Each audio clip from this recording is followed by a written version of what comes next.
நீங்க எல்லாம் வெளியே நின்றுட்டு இருக்கும் போது சேகர் பறந்துட்டாரு. அது ஆம்புலன்ஸ் வர வச்சு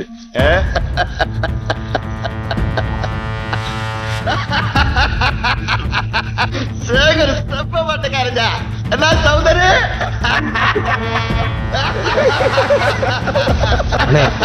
ஆம்புலன்ஸ் பக்கத்துல தானே போயிருக்கோம், கரெக்டா புடிச்சலாம். எதுக்கு வரட்டுக்கிட்டு அதான் பிடிச்சாச்சு. வா டேய் கெச்சு சேகருக்குல்ல சௌந்தரு சௌந்தரு உனக்குத்தான் எல்லாத்துலயும் அவசரம். அண்ணே என்னை நம்புனே, நீ ஹீரோ மாதிரி சார் கொலை பாப்பா சார். அவனை ஸ்கெட்ச்லாம் சொல்லணும் அவ்வளவுதானே, மற்றபடி நான் அவன்கிட்ட எதுவுமே சொல்றேன் சார். நான் யாராவது சொல்லுங்கண்ணே, செந்தில் உடனே விட சொல்லணே, சரி ஒரே ஒரு மடிச்சு விட்டேன்.